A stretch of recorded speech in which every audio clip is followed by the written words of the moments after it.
She stared right back. The captain of the Royal Guard would be an interesting opponent, maybe even worthy of some effort on her part. Finally, the man raised his sword hand, and the folds of his cloak fell to conceal the blade. As his cloak shifted, she spied the gold wyvern embroidered on his tunic, the royal seal. "What do you care for the armies of Audorlan?" he replied. How lovely it was to hear a voice like her own, cold and articulate, even if he was a nasty brute. "Nothing," she said, shrugging. He let out a low growl of annoyance. Oh, it'd be nice to see his blood spill across the marble. She'd lost her temper once before. Once, when her first overseer chose the wrong day to push her too hard. She still remembered the feeling of embedding the pickaxe into his gut and the stickiness of his blood on her hands and face. She could disarm 2 of these guards in a heartbeat. Would the captain fare better than her late overseer? Contemplating the potential outcomes, she grinned at him again. "Don't you look at me like that," he warned, and his hand drifted back toward his sword. Celaena hid her smirk this time. They passed a series of wooden doors that she'd seen a few minutes ago. If she wanted to escape, she simply had to turn left at the next hallway and take the stairs down 3 flights. The only thing all the intended disorientation had accomplished was to familiarize her with the building. Idiots. "Where are we going again?" she said sweetly, brushing a strand of her matted hair from her face. When he didn't reply, she clenched her jaw.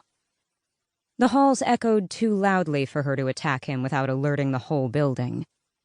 She hadn't seen where he'd put the key to her irons, and the 6 guards who trailed them would be nuisances, not to mention the shackles.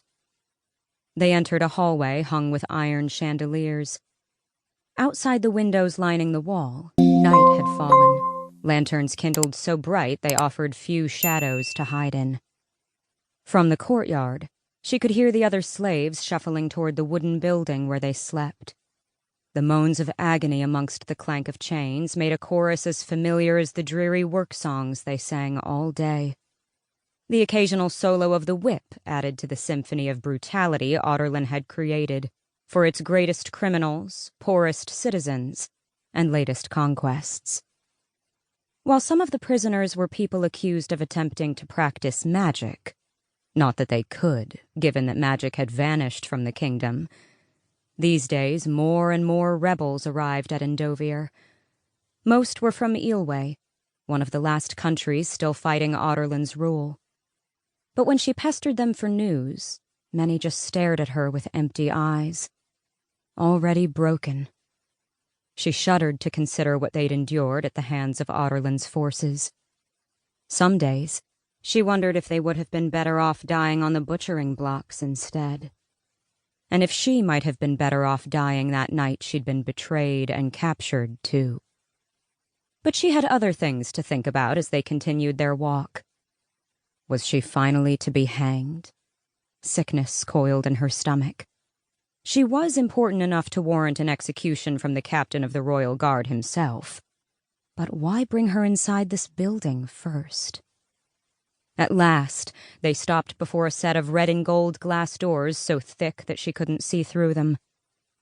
Captain Westfall jerked his chin at the 2 guards standing on either side of the doors, and they stomped their spears in greeting. The captain's grip tightened until it hurt.